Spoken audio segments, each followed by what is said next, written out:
కానిస్టేబుల్లకు జీతాలు ఇయ్యరా? కానిస్టేబుల్లకు ఇప్పటిదాకా surrender leave డబ్బులు ఇయ్యరా? ఇదా నీ రాజ్యం?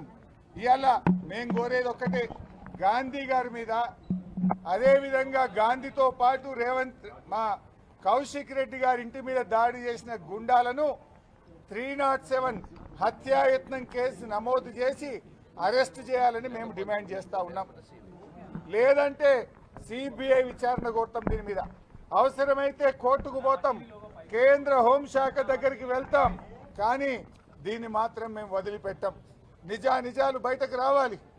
ఇవాళ రేవంత్ రెడ్డి డైరెక్షన్లో పోలీస్ కమిషనర్ ఆధ్వర్యంలో, పోలీసుల ఆధ్వర్యంలో కౌశిక్ రెడ్డి గారి ఇంటి మీద దాడి జరిగింది. ఈ దాడి వెనుక పాత్రదారులు ఎవరు, సూత్రధారులు ఎవరు, సహకరించింది ఎవరో అన్ని కూడా బయటకు రావాలి.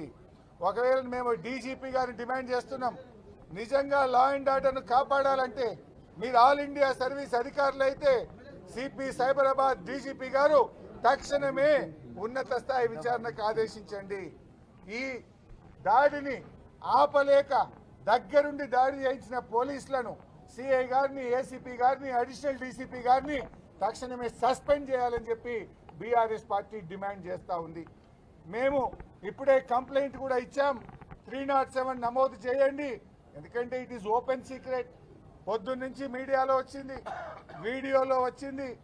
పాడే కడతామన్నారు, చంపుతామన్నారు. రాళ్లతో, కత్తులతో, కటారాలతో, అదేవిధంగా కట్టెలతో మా కౌశిక్ రెడ్డి గారి ఇంటిపైన దాడి జరిగింది. అంటే దీన్ని బట్టి చాలా స్పష్టంగా ఉంది. రాష్ట్ర ప్రజలందరూ గమనిస్తున్నారు, టీవీల్లో ప్రజలు చూశారు. అందువల్ల న్యాయాన్ని కాపాడండి. 10 ఏళ్ల కేసీఆర్ పాలనలో హైదరాబాద్ను కంటికి రెప్పలాగా కాపాడుకున్నాం. సైబరాబాద్ పోలీస్ స్టేషన్ పరిధిలో ఎప్పుడు కూడా ఇలాంటి సంఘటన జరగలేదు. సైబరాబాద్ పోలీసులంటే ఒక మంచి ఇమేజ్ ఉండే, కానీ దాన్ని మంట కలిపిండ్రు. మేము ఒకటే రేవంత్ రెడ్డిని కూడా హెచ్చరిస్తా ఉన్నాం, నువ్వు ఈరోజు 307 నమోదు చేసి ఆ గుండాలను అరెస్ట్ చేయి. అదేవిధంగా ఈ పోలీసుల మీద యాక్షన్ తీసుకో. లేదంటే మేమందరం ఢిల్లీకి వచ్చి రాహుల్ గాంధీ ఇంటి ముందు ధర్నా చేస్తాం, ఏఐసిసి కార్యాలయం ముందు ధర్నా చేస్తాం, నీ బండారాన్ని బయట పెడతాం. రాహుల్ గాంధీ గారు రాజ్యాంగం పట్టుకొని చేతులు పట్టుకొని తిరుగుడు కాదు, దేశం మొత్తం చూసే విధంగా కాంగ్రెస్ పాలన ఏందో, రాహుల్ గాంధీ మాటలేందో, కాంగ్రెస్ పాలనలో జరుగుతున్న దుశ్చర్యలేందో, ఏ రకంగా ఎమ్మెల్యేలను అంగట్లో సరుకుల్లాగా కొంటున్నారో, పోలీసులు దగ్గర పెట్టి ఎమ్మెల్యేల మీద ఎట్లా ప్రతిపక్ష ఎమ్మెల్యేల మీద దాడి చేస్తున్నారో యావత్ ప్రపంచానికి, దేశానికి తెలిసేటట్టు చెప్తాం. రాహుల్ గాంధీ ఇంటి ముందు ధర్నా పెడతాం, ఏఐసిసి కార్యాలయం ముందు ధర్నా పెడతాం. దేశం మొత్తం ఈ రాహుల్ గాంధీ మాటలు కేవలం నీటి మూటలు, ఈ రాజ్యాంగం చేతిలో పెట్టుకుని మాట్లాడేదంతా నటన మాత్రమే తప్ప నిజాయితీ లేదు. నిజాయితీ ఉన్నోడైతే రాహుల్ గాంధీ ఏం చెప్పాలి? ఎమ్మెల్యేలు ఎందుకు జాయిన్ చేసుకుంటున్నావు, ఇది తప్పని చెప్పొద్దా? జాయిన్ చేసుకున్న వాళ్ళని రాజీనామా చేయమని చెప్పొద్దా? ఈ రకంగా మొన్న సిద్దిపేటలో నా క్యాంపు కార్యాలయం మీద దాడి చేస్తారు, ఖమ్మంలో వరద బాధితులకు సాయం చేయడానికి వెళ్తే అక్కడ దాడి చేస్తారు, నల్లగొండలో కృష్ణా నదీ జలాల హక్కుల కాపాడడం కోసం మేమందరం బీఆర్ఎస్ ఎమ్మెల్యేలం బస్సులో వెళ్తే నల్లగొండ జిల్లాలో హెడ్ క్వార్టర్లో మా మీద దాడి చేస్తారు. ఇవాళ కౌశిక్ రెడ్డి గారి మీద దాడి చేస్తారు. ఏ కేసులోనైనా చర్య తీసుకున్నారా? సిద్దిపేట నా క్యాంపు కార్యాలయం మీద దాడి చేసిన గుండాలను ఇప్పటికీ అరెస్ట్ చేయాలి. ఖమ్మంలో మా మాజీ మంత్రులు ఎమ్మెల్యేల మీద దాడి చేసి కారు అద్దాలు బగలగొడితే 10 రోజులైనా ఎఫ్ఐఆర్ నమోదు కాలేదు. ఆ గుండాల మీద ఇప్పటి వరకు అరెస్ట్ చేయలేదు. నల్లగొండలో బీఆర్ఎస్ ఎమ్మెల్యేల మీద దాడి జరిగితే ఆ గుండాలను ఈ రోజు వరకు అరెస్ట్ చేయలేదు. కౌశిక్ రెడ్డి గారి మీద దాడి చేసిన గుండాలకు నార్సింగ్ పోలీస్ స్టేషన్లో కూర్చోబెట్టి రాచ మర్యాదలు చేస్తున్నారు, బిర్యానీలు తినిపిస్తున్నారు, ఛాయలు దాయిపిస్తున్నారు, వాళ్ళ కుర్చీలు వేసి మర్యాదలు చేస్తున్నారు. ఇదా ప్రజాస్వామ్యం?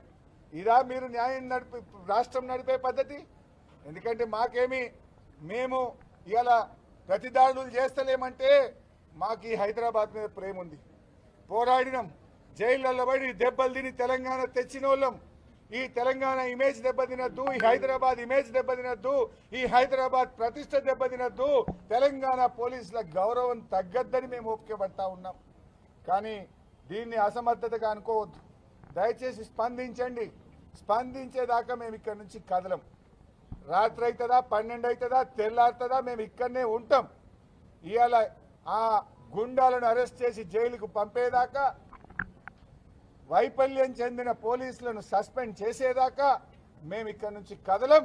అవసరమైతే దీని మీద సిబిఐ విచారణకు హైకోర్టుకు వెళ్తాం, సుప్రీంకోర్టుకు వెళ్తాం. దీని నిజానిజాలు బయటకు రావాలి. తప్పు చేసిన వాళ్ళ మీద చర్య తీసుకునేదాకా కూడా వదిలిపెట్టాం.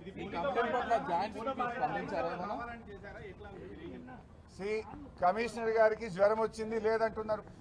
నేను పొద్దున్న నుంచి 3 సార్లు సైబరాబాద్ పోలీస్ కమిషనర్ మహంతికి నేను 3 సార్లు ఫోన్లో మాట్లాడాను. అదేవిధంగా కౌశిక్ రెడ్డి గారు కూడా 3 సార్లు ఫోన్లో మాట్లాడారు. మేము విషయం చెప్తూనే వచ్చినాం. మరి టీవీల్లో లైవ్ వస్తున్నది, ఫోన్లలో మేము చెప్తున్నాం. 30 మందిని కాపాడే సామర్థ్యం సైబరాబాద్ పోలీసులకు లేదా? 30 మంది గుండాలను ఆపే సామర్థ్యం తెలంగాణ సైబరాబాద్ పోలీసులకు